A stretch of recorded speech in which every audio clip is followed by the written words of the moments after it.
നമസ്കാരം. USA weekly ന്യൂസിലേക്ക് സ്വാഗതം. US ഇമിഗ്രേഷൻ വകുപ്പ് പുനരാരംഭിച്ച H1B പ്രീമിയം പ്രോസസ്സിംഗ് രീതി രണ്ട് വിഭാഗമായി വേർതിരിച്ചായിരിക്കും പരിശോധന നടത്തുന്നത്. 2020 മുതൽ ആദ്യ വിഭാഗത്തിൽ H1B വിസയിൽ ഉള്ളവരുടെ സ്റ്റാറ്റസ് മാറ്റുന്ന അപേക്ഷകൾ മാത്രമേ പരിഗണിക്കുകയുള്ളൂ. രണ്ടാം വിഭാഗത്തിൽ മറ്റുള്ള എല്ലാ അപേക്ഷകളും ഉൾപ്പെടുത്തിയിരിക്കുന്നു. എന്നാൽ ഈ വർഷം ഫെബ്രുവരിയിൽ പ്രീമിയം പ്രോസസ്സിംഗ് തുടങ്ങിയതും ഏപ്രിലിൽ അടുത്ത വർഷത്തെ H1B വിസകൾ സ്വീകരിക്കുന്നതും മൂലം ഉണ്ടാകാവുന്ന തിരക്ക് പ്രീമിയം പ്രോസസ്സിംഗിന് കാലതാമസം വരുത്തിയേക്കാം. രണ്ട് ഫേസുകളിലായി നടത്തുന്ന പ്രീമിയം പ്രോസസ്സിംഗ് തൊഴിൽ ദാതാക്കൾക്കും ഇമിഗ്രേഷൻ വകുപ്പിനും കൂടുതൽ സൗകര്യപ്രദമായിരിക്കുമെന്ന് കണക്കാക്കപ്പെടുന്നു. അമേരിക്കയിലെ പ്രമുഖ കളനാശിനി മരുന്നിന്റെ നിർമ്മാതാക്കളായ ബായറിന് എതിരെ കൂടുതൽ നഷ്ടപരിഹാര കേസുകൾ കോടതിയിൽ വിചാരണയ്ക്ക് വരുന്നു. അമേരിക്കൻ കോടതി കമ്പനി വിൽക്കുന്ന റൗണ്ട് അപ്പ് കീടനാശിനി ഇത് ഉപയോഗിക്കുന്നവരിൽ ക്യാൻസർ ഉണ്ടാക്കുന്നതിന് കാരണമാകുമെന്ന് കണ്ടെത്തിയിരുന്നു. ജർമ്മൻ കമ്പനിയായ ബായർ കഴിഞ്ഞ വർഷമാണ് $63 ബില്യൺ റൗണ്ട് അപ്പ് ഉൽപ്പാദിപ്പിക്കുന്ന മോൺസാന കമ്പനി വാങ്ങിയത്. കഴിഞ്ഞ മാസത്തെ കണക്കനുസരിച്ച് കമ്പനിക്കെതിരെ 11,200 നഷ്ടപരിഹാര കേസുകളാണ് കോടതിയിൽ ഫയൽ ചെയ്തിരിക്കുന്നത്. കഴിഞ്ഞ വർഷം ക്യാൻസർ രോഗബാധിതനായ ഒരാൾ നൽകിയ നഷ്ടപരിഹാര കേസിൽ കോടതി കമ്പനിയോട് $289 മില്യൺ നഷ്ടപരിഹാരം നൽകാനാണ് വിധിച്ചത്. കോടതിയിൽ കേസുകൾ വന്നതോടെ ബായർ കമ്പനിയുടെ ഷെയർ മാർക്കറ്റ് 40% കുറയുകയുണ്ടായി. മെത്തലൈൻ ക്ലോറൈഡ് അടങ്ങിയ ഉൽപ്പന്നങ്ങളുടെ ചില്ലറ വിൽപ്പന നടത്തുന്നത് നിരോധിക്കാൻ എൻവയോൺമെന്റൽ പ്രൊട്ടക്ഷൻ ഏജൻസി ഒരുങ്ങുന്നു. എന്നാൽ വ്യാവസായിക അടിസ്ഥാനത്തിലുള്ള ഉൽപ്പന്നങ്ങൾക്ക് നിരോധനമുണ്ടാകുകയില്ല. പെയിന്റിലും പെയിന്റ് ഇളക്കിക്കളയുന്ന ഉൽപ്പന്നങ്ങളിലും സാധാരണയായി കണ്ടുവരുന്ന ഈ രാസവസ്തു ശരിയായ വായുസഞ്ചാരമില്ലാത്ത സ്ഥലങ്ങളിൽ ഉപയോഗിച്ചാൽ മരണം സംഭവിക്കാവുന്നതാണ്. അമേരിക്കയിൽ ബാത്ടബ് പുനർനിർമ്മിക്കുന്ന ജോലിയിൽ ഏർപ്പെട്ടിരുന്ന നിരവധി ജീവനക്കാർ ഈ രാസവസ്തു ശ്വസിച്ച് മരണമടഞ്ഞിട്ടുണ്ട്. അമേരിക്കയിൽ 32,000-ഓളം പേർ തങ്ങളുടെ ജോലിയിൽ മെത്തലൈൻ ക്ലോറൈഡ് ഉപയോഗിച്ചു വരുന്നു. ഗർഭിണികളായ സ്ത്രീകളിൽ ഉണ്ടാകുന്ന മാനസിക പ്രശ്നങ്ങൾക്ക് പരിഹാരമായി മരുന്ന് നൽകാൻ FDA അനുവാദം നൽകി. സൊളോസ്കോ എന്ന പേരുള്ള ഈ മരുന്ന് ഞരമ്പിലൂടെയാണ് നൽകപ്പെടുന്നത്. അമേരിക്കയിൽ 15 മുതൽ 20% വരെ ഗർഭിണികളിൽ മാനസിക സംഘർഷങ്ങൾ ഉള്ളതായിട്ടാണ് റിപ്പോർട്ട് ചെയ്യപ്പെടുന്നത്. FDA ആദ്യമായാണ് ഗർഭിണികളായവരിൽ ഉണ്ടാകുന്ന മാനസിക പ്രശ്നങ്ങൾക്കുള്ള മരുന്നിന് അനുവാദം നൽകുന്നത്. വീട്ടുവേലക്കാരെ അമിതമായി ജോലി ചെയ്യിപ്പിച്ചതിനും ശരിയായ വേതനം നൽകാത്തതിനുമുള്ള കേസിൽ ഇന്ത്യൻ വംശജരായ ദമ്പതികൾ കുറ്റക്കാരാണെന്ന് കണ്ടെത്തി. ഇന്ത്യൻ വംശജരായ സതീഷ് കർത്താൻ, ഷർമിത ദമ്പതികൾ ഇന്ത്യയിൽ നിന്നും നേപ്പാളിൽ നിന്നുമുള്ള 2 ജോലിക്കാരെ ദിവസേന 18 മണിക്കൂർ വീതം ജോലിയെടുപ്പിക്കുകയും തുച്ഛമായ ശമ്പളവുമാണ് നൽകി വന്നിരുന്നത്. മാത്രമല്ല, ഇവർ ജോലിക്കാരെ ദേഹ ഉപദ്രവം ചെയ്യുകയും ശരിയായ ഭക്ഷണവും നൽകിയിരുന്നില്ല എന്നാണ് ജോലിക്കാർ കോടതിയിൽ അറിയിച്ചത്. ജൂൺ 6-ന് കോടതി ശിക്ഷ പ്രസ്താവിക്കുന്നതാണ്. ഇവർ നടത്തിയ കുറ്റകൃത്യങ്ങൾക്ക് അനുസരിച്ച് 20 വർഷം തടവും $2.5 ലക്ഷം പിഴയും ലഭിക്കാവുന്നതാണ്. പിരമിഡ് പദ്ധതി തുടങ്ങി നിരവധി പേരെ കബളിപ്പിച്ച കേസിൽ അമർ ജസ്വന്ത് സിംഗിനെ കോടതി 2.5 വർഷത്തെ തടവിന് ശിക്ഷിച്ചു. 40 പേരിൽ നിന്ന് 28 മുതൽ 34% വരെ ലാഭം നൽകാമെന്ന് വാഗ്ദാനം ചെയ്ത് $1.3 മില്യൺ തട്ടിയെടുത്തത്. ഇദ്ദേഹം നിക്ഷേപണ പണം സ്വീകരിക്കാൻ വേണ്ടി സ്വന്തമായി ഒരു കമ്പനി സ്ഥാപിച്ചിരുന്നു. ആദ്യം മുതൽ നിക്ഷേപം നടത്തിയവർ ലാഭവിഹിതം ആവശ്യപ്പെട്ടപ്പോൾ പുതിയ നിക്ഷേപകരെ ചേർത്ത് പണം മറിച്ചു നൽകി വരികയായിരുന്നു. എന്നാൽ അമർജിത്ത് നടത്തിയ നിക്ഷേപങ്ങൾ എല്ലാം വൻ നഷ്ടത്തിലായിരുന്നു നടന്നിരുന്നത്. ഇത് നിക്ഷേപകരെ അറിയിച്ചിരുന്നുമില്ല. ഇദ്ദേഹത്തിന്റെ സ്വന്തക്കാരും ഈ കമ്പനിയിൽ പണം നിക്ഷേപിച്ചിരുന്നു. ഇന്ത്യൻ വംശജരായ ഇരട്ട സഹോദരിമാർ വാലഡിക്ടോറിയനും സെലഡിക്ടോറിയനുമായി തിരഞ്ഞെടുക്കപ്പെട്ടു. കനറ്റിക്കറ്റ് സംസ്ഥാനത്തെ വൈറ്റ് പ്ലെയിൻസ് സ്റ്റേപ്പിൾസ് ഹൈസ്കൂളിലെ ഇരട്ട സഹോദരികളായ അനീസ പ്രസാദ്, സരീന പ്രസാദ് എന്നിവരാണ് ഈ മികച്ച നേട്ടം കൈവരിച്ചത്. അമേരിക്കൻ വിദ്യാഭ്യാസ മേഖലയിൽ നിരവധി ഇന്ത്യൻ വംശജരായ വിദ്യാർത്ഥികൾ ഉന്നത വിജയം നേടുന്നുണ്ടെങ്കിലും ആദ്യമായാണ് ഇരട്ട സഹോദരികൾ ഹൈസ്കൂളിൽ 1ഉം 2ഉം സ്ഥാനങ്ങൾ നേടുന്നത്. ഈ വർഷം ന്യൂജേഴ്സിയിൽ വെച്ച് നടക്കുന്ന കേരള ഹിന്ദുസ് ഓഫ് നോർത്ത് അമേരിക്കയുടെ നാഷണൽ കൺവെൻഷന്റെ ഫീനിക്സിൽ വെച്ച് നടത്തപ്പെട്ടു. അരിസോണ സ്റ്റേറ്റ് യൂണിവേഴ്സിറ്റി മാർഡോക്ക് ഹാളിൽ വെച്ച് നടന്ന ചടങ്ങ് ചിന്മയാനന്ദ മിഷൻ കാലിഫോർണിയയിലെ ആചാര്യ അശോക് ജി, ആചാര്യ സുധാജി എന്നിവർ ചേർന്ന് നിലവിളക്ക് കൊളുത്തി ഉദ്ഘാടനം ചെയ്തു. ഡോക്ടർ സതീഷ് അമ്പാടി ഏവരെയും സ്വാഗതം ചെയ്തു. ഈ അവസരത്തിൽ KHNA trustee board member professor K. Jayakrishnan, national president Shrimati Rekha Menon നൽകിയ സന്ദേശം വായിക്കുകയുണ്ടായി. തുടർന്ന് നിരവധി കലാപരിപാടികളും അവതരിപ്പിക്കപ്പെട്ടു.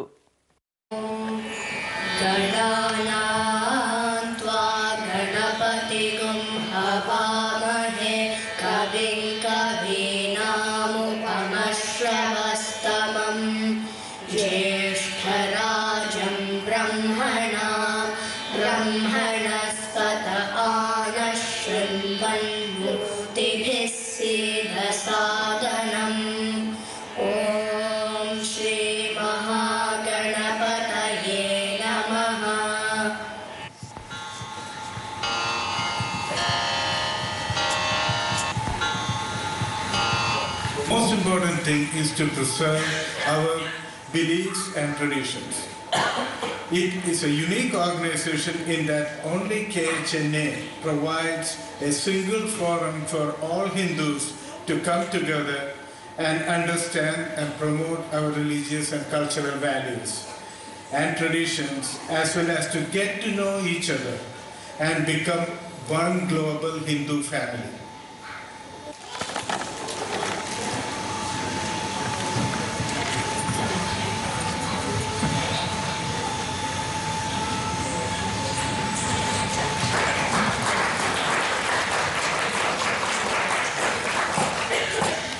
What we need to do, not what we want to do. Let's do what we need to do. Ambadji said, Karmanyevadhikaraste ma phaleshu kadachana. Phala will come sometimes. Phala has to come. There is no choice. But it depends, one, on how you do the action, and secondly, other forces that affect the phala, the result. So let's do our best. Let's support the Hindu organization that we are part of here actively, with money, with talents, with seva, whatever we can. Everybody cannot give financial support, that's understood. But your time is available, your service is available, your words are available.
We all need to be in New Jersey Convention. If we don't show our strength, then whatever the trustee board decides might get overruled by everybody at the convention. So we need to be at the convention.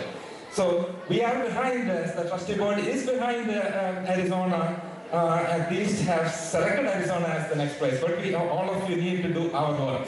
Again, and so many of these items were stressed by that wonderful, inspiring speech at the beginning by Acharya. We all need to do our part of the job, which is to bring everybody, our friends from around the country who supports Arizona, need to be at the convention. It's a democratic process. If we don't have people out there, it wouldn't work.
Westchester കൗണ്ടിയുടെ human rights കമ്മീഷണറായി തോമസ് കോശി വീണ്ടും നിയമിതനായി.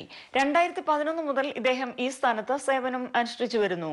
2005 New Rochelle human rights കമ്മീഷണറായും ഇദ്ദേഹം സേവനമനുഷ്ഠിച്ചിട്ടുണ്ട്. India America tri state chamber of കൊമേഴ്സിന്റെ സ്ഥാപക പ്രസിഡന്റും 2 തവണ വെസ്റ്റ്ചെസ്റ്റർ മലയാളി അസോസിയേഷന്റെ പ്രസിഡന്റായും ഇദ്ദേഹം പ്രവർത്തിച്ചിട്ടുണ്ട്. ഗോപിയോ ന്യൂയോർക്കിന്റെ ആഭിമുഖ്യത്തിൽ കേരള സെന്ററിൽ വെച്ച് ഹെൽത്ത് ആൻഡ് വെൽനസ് സിംബോസിയം സംഘടിപ്പിക്കുന്നു. ഏപ്രിൽ 20 നടക്കുന്ന ഈ സെമിനാറിൽ ഡോക്ടർ പാരിഡോ Dev, doctor Michael Posner, doctor Prachi Dua, doctor റാ ജഗ്മോഹൻ തുടങ്ങിയവർ പ്രഭാഷണം നടത്തുന്നതാണ്. അടുത്തതായി ഷിക്കാഗോയിൽ നിന്ന് ഡോക്ടർ റോയ് പി തോമസിന്റെ health tips. Financial planning. To satisfy all your financial planning and investment needs, here is the answer. George Joseph, a financial planner holding Chartered Financial Consultant designation. We are offering retirement planning, investment planning, estate planning, insurance coverage review service, tax planning, business planning, etc. George Joseph, CHFC, your friendly financial services representative. For more details, contact phone number 201-226-7929.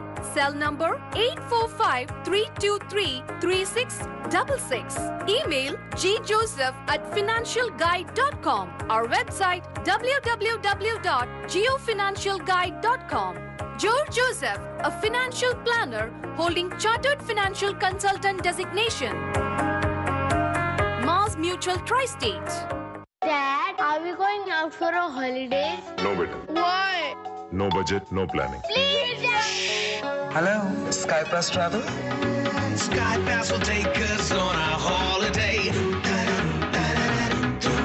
Skypass will take us on our holiday. No more worries for me or you. The fun and the tamal on our holiday. Skypass will see us through.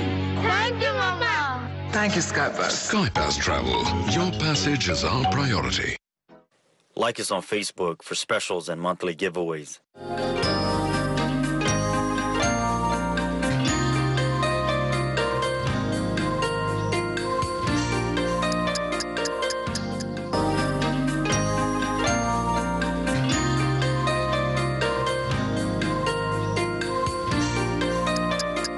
ജീവിതത്തിൽ തുടർച്ചയായി ഉണ്ടാകുന്ന മാനസിക സംഘർഷം, stress, അതുപോലെ ഉണ്ടാക്കുന്ന രോഗങ്ങളെ പറ്റിയുള്ള ഗവേഷണ പഠനങ്ങൾ വൈദ്യശാസ്ത്രത്തിൻ്റെ എല്ലാ മേഖലകളിലുമുള്ള ജേർണൽസിൽ ഇന്ന് സാധാരണ കാണാറുണ്ട്. ജേർണൽ ഓഫ് അമേരിക്കൻ മെഡിക്കൽ അസോസിയേഷനിലും ആനൽസ് ഓഫ് ഇന്റേണൽ മെഡിസിനും ന്യൂ ഇംഗ്ലണ്ട് ജേർണൽ ഓഫ് മെഡിസിനും ലാൻസെറ്റിലുമെല്ലാം ഇതിനെപ്പറ്റിയുള്ള പുതിയ പുതിയ ഗവേഷണ പഠനങ്ങളും ലേഖനങ്ങളുമുണ്ട്.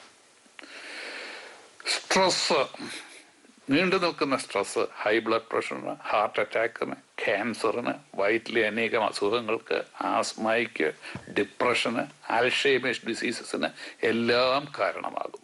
ഈ രോഗമുള്ളവരിൽ ഈ രോഗങ്ങളുടെ കാഠിന്യം വർദ്ധിപ്പിക്കുമെന്നുള്ളത് പൊതുവെ വൈദ്യശാസ്ത്രം അംഗീകരിച്ചിട്ടുണ്ട്. എന്നാൽ എല്ലാത്തരം സ്ട്രെസ്സുകളും അപകടകാരികളല്ല. ചില സ്ട്രെസ് എങ്കിലും ആരോഗ്യ സംരക്ഷണത്തിന് സഹായിക്കും. പ്രാചീന മനുഷ്യര് പ്രകൃതിയോടും വന്യമൃഗങ്ങളോടും മല്ലിട്ട് ജീവിച്ചിരുന്ന കാലത്ത് സ്ട്രെസ്സും അതുമൂലം ഉണ്ടാകുന്ന ന്യൂറോ ഹാർമോൺസും ഫ്ലൈറ്റ് ആൻഡ് ഫ്രൈറ്റിന് തിരിഞ്ഞു നിന്ന് എതിർക്കുന്നതിന് അല്ലെ ഓടി രക്ഷപ്പെടുന്നതിന് സഹായിച്ചിരുന്നു.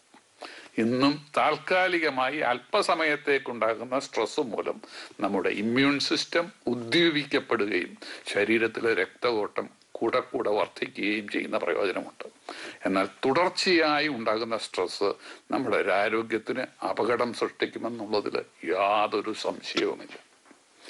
ഇന്ന് പ്രവർത്തിച്ചു കൊണ്ടിരിക്കുന്ന ഒരു ബ്രെയിനിൻ്റെ ഫങ്ഷണൽ MRI സ്കാൻ എടുത്ത് അതിൻ്റെ വീഡിയോകളോ അല്ലെങ്കിൽ പെറ്റ് സ്കാനോ സ്ട്രെസ് തലച്ചോറിൻ്റെ ഏതു ഭാഗത്തെ എങ്ങനെ ബാധിക്കുന്നുവെന്ന് പഠിക്കുവാൻ ന്യൂറോ സയൻറ്റിസ്റ്റിന് സാധിക്കുന്നുണ്ട്. അതുപോലെ സ്ട്രെസ് മൂലം രക്തത്തിൽ കൂടുതലായി പ്രത്യക്ഷപ്പെടുന്ന ന്യൂറോ കെമിക്കൽസ്, ഹാർമോൺസ് സൂക്ഷ്മമായി അളന്ന് തിട്ടപ്പെടുത്തുവാനും നമുക്ക് സാധിക്കും. ഇതിൻ്റെ അടിസ്ഥാനത്തിൽ സ്ട്രെസ്സിനെ രണ്ടായിട്ട് തരംതിരിക്കാം: good stress and bad stress. Good സ്ട്രെസ്സിനെയും ഇംഗ്ലീഷ് ഭാഷയിൽ സ്ട്രെസ് എന്നാണ് വിളിക്കുന്നതെങ്കിലും ഗ്രീക്ക് മൂലഭാഷയിലെ യൂസ്ട്രസ് EUSTRESS എന്ന് വിളിക്കുന്നതാകും കൂടുതൽ ഉചിതം. അതുപോലെ തന്നെ ബാഡ് സ്ട്രെസ്സിനെ ഡിസ്ട്രെസ് എന്ന് വിളിക്കുന്നതാകും കൂടുതൽ മനസ്സിലാക്കുവാൻ സഹായിക്കുന്നതെന്ന് എനിക്ക് തോന്നുന്നു. നമ്മുടെ ജീവിതത്തിൽ പ്രൊഫഷണൽ മത്സരങ്ങളിൽ ഏർപ്പെടുമ്പോൾ, നമുക്ക് ഇഷ്ടമുള്ള കാര്യങ്ങൾ ചെയ്യുമ്പോൾ, കലാകാരന്മാർ പാടുമ്പോൾ അല്ലെ പ്രസംഗിക്കുമ്പോൾ, എഴുതുമ്പോൾ, ഒരു സർജൻ കോംപ്ലിക്കേറ്റഡ് ആയിട്ടുള്ള ഒരു സർജറി ചെയ്യുന്ന അവസരത്തിൽ, പ്രൊഫഷണൽ ചലഞ്ചസ് എടുക്കുന്ന അവസരത്തിലെല്ലാം സ്ട്രെസ് ഉണ്ടെങ്കിലും അത് നല്ല സ്ട്രെസ്സാണ്. ആ അവസരത്തിൽ ഓക്സിറ്റോസിൻ, ഡോപ്പാമിൻ തുടങ്ങിയ നല്ല ന്യൂറോ കെമിക്കൽസാണ് വരുന്നത്. ഇത് തലച്ചോറിൽ പ്രത്യക്ഷപ്പെടുന്നു. നമ്മുടെ തലച്ചോറിൻ്റെ ഇടതുവശത്തുള്ള ഓപ്റ്റിമിസം സെന്റർ, ശുഭാപ്തി വിശ്വാസത്തിന്റെ സെന്റർ ഇതുമൂലം കൂടുതൽ ത്രസിക്കപ്പെടുന്നതായിട്ട് നമുക്ക് കാണാം. These neuro transmitters are good messengers of brain. They make us more youthful, more young. ഇത്തരം സ്ട്രെസ്സും ഇത്തരം ഹാർമോൺസും ഇല്ലെങ്കിൽ ലൈഫ് ഒരു ബോറടിയായിട്ട് തോന്നിയാണ്. അതുകൊണ്ട് ഇത്തരം യൂസ്ട്രെസ് ആരോഗ്യത്തിന് പ്രയോജനകരമാണ്. ഈ ന്യൂറോ കെമിക്കൽസിൽ ഒന്നായ സീറോട്ടോണിൻ്റെ അളവ് കുറയുമ്പോഴാണ് ചിലരിൽ ഡിപ്രഷൻ ഉണ്ടാകുന്നത്. ഈ സീറോട്ടോണിൻ്റെ അളവ് വർദ്ധിപ്പിക്കുന്നതിന് മരുന്നുകൾ ഇന്ന് ഡോക്ടർമാർ സാധാരണ ഡിപ്രഷൻ രോഗികൾക്ക് നൽകാറുണ്ട്. എന്നാൽ ബാഡ് സ്ട്രെസ്, ഡിസ്ട്രെസ് ആരോഗ്യത്തിന് വളരെ അപകടകാരികളാണ്. തുടർച്ചയായി ഉണ്ടാകുന്ന ഭയം, ഉത്കണ്ഠ, നിരാശ, വിദ്വേഷം ഇവ മൂലമുണ്ടാകുന്ന സ്ട്രെസ് തലച്ചോറിലെ ഹൈപ്പോതലാമസ് പിറ്റ്യൂട്ടറി ആക്സിസിലൂടെ നമ്മുടെ കിഡ്നിയുടെ മുകളിൽ സ്ഥിതി ചെയ്യുന്ന അഡ്രീനൽ ഗ്ലാൻഡിൽ പ്രവർത്തിച്ച് അഡ്രിനലിൻ, കോർട്ടിസോൾ, ആൽഡോസ്റ്റെറോൺ തുടങ്ങിയ അപകടകരമായ ന്യൂറോ ഹാർമോൺസ് കൂടുതലായി പുറത്തുവിടാൻ ഇടയാകുന്നു. ഈ ബാഡ് മെസ്സഞ്ചേഴ്സ് രക്തത്തിൽ ദീർഘകാലം കൂടിയിരുന്നാൽ high blood pressure, heart attack, cancer, gastro intestinal diseases, respiratory disease, depression, Alzheimer's തുടങ്ങിയവ മറ്റുള്ളവരെക്കാൾ 4 ഇരട്ടി കൂടുതലായി കാണുന്നുവെന്ന് അനേക പഠനങ്ങളും കാണിക്കുന്നു. മാത്രമല്ല ഇവ മേക്കസ് ഏജ് ഫാസ്റ്റർ, സമയമാകുന്നതിന് മുമ്പ് വാർദ്ധക്യം നമുക്ക് നൽകുന്നു. ബാഡ് സ്ട്രെസ്സിനെ തന്നെ വീണ്ടും രണ്ടായിട്ട് തരംതിരിക്കാം: preventable bad stress and unpreventable bad stress. നമുക്ക് നിയന്ത്രിക്കുവാൻ സാധിക്കുന്ന ബാഡ് സ്ട്രെസ് ഉണ്ട്, നമുക്ക് നമ്മുടെ നിയന്ത്രണത്തിന് അതീതമായിട്ടുള്ള ബാഡ് സ്ട്രെസ്സുകളുണ്ട്.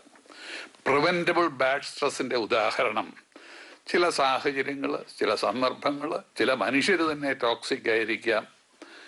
അവരെ അവോയ്ഡ് ചെയ്യാൻ കഴിയുമെങ്കിൽ അവയെല്ലാം ഒഴിവാക്കാനായിട്ട് ശ്രമിക്കുക.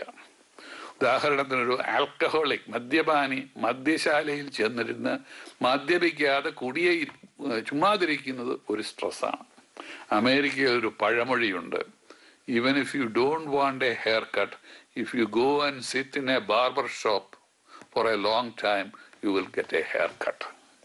ഒരു ഡയബറ്റിക് രോഗി, അമിതമായി വണ്ണമുള്ള ഒരാൾ വീട്ടിൽ ധാരാളം പല സ്ഥലങ്ങളിൽ മധുര പലഹാരങ്ങൾ വാങ്ങി വെച്ചാൽ അതും ഒരു കോൺസ്റ്റന്റ് സ്ട്രെസ്സായിട്ട് തീരും. അവസാനം അവരത് എടുത്ത് കഴിച്ചെന്നിരിക്കും. പ്രമേഹമില്ലാത്തവരും അമിതമായി ദിവസവും മധുരമകത്താക്കി കഴിഞ്ഞാൽ ഓക്സിഡേറ്റീവ് സ്ട്രെസ് എന്നുണ്ട്. അത് കോർട്ടിസോളിൻ്റെ അംശം കൂട്ടി സ്ട്രെസ് കൂട്ടും എന്ന് ഗവേഷകർ പറയുന്നു. അതുപോലെ തന്നെ മറ്റൊന്ന്, ഡോക്ടറുടെ പ്രിസ്ക്രിപ്ഷൻ ഇല്ലാതെയും കിട്ടുന്ന വിവിധതരം കോർട്ടിസോൾ ക്രീംസും ഓയിൻമെൻറ്റും ഉണ്ടല്ലോ, അത് അമിതമായി ഉപയോഗിക്കുന്നവരിൽ, ആവശ്യമില്ലാതെ അമിതമായി ഉപയോഗിക്കുന്നവരിൽ രക്തത്തിലെ കോർട്ടിസോളിൻ്റെ അംശം കൂടുകയും സ്ട്രെസ്സിൻ്റെ ഫലം തന്നെ ഉണ്ടാക്കുന്നുവെന്നും പല ഗവേഷണ പഠനങ്ങളിൽ കാണുന്നു. പൊതുവെ പറഞ്ഞാൽ നമുക്ക് ക്രിയാത്മകമായ സംഭാവന നൽകാനോ മാറ്റുവാനോ സാധിക്കുന്നില്ലെങ്കിൽ ആവശ്യമില്ലാത്ത കാര്യങ്ങളിലും ഹോട്ട് ടോപ്പിക്സിലും ഇടപെട്ട് മനസ്സ് പുണ്ണാക്കാതെ ഇരിക്കുന്നതായിരിക്കും സ്ട്രെസ് കുറയ്ക്കാൻ ഏറെ നല്ലത്. ഇനിയും സ്ട്രെസ് പ്രതിരോധിക്കുവാന്, പ്രിവെന്റ് ചെയ്യുവാന് സാധ്യമല്ലാത്ത സ്ട്രെസ്സുകൾക്ക് എന്ത് ചെയ്യണമെന്ന് നോക്കാം. പല ജീവിത സാഹചര്യങ്ങളുമുണ്ട്, അവയെ മാറ്റം വരുത്തുവാൻ നമുക്ക് സാധ്യമല്ല.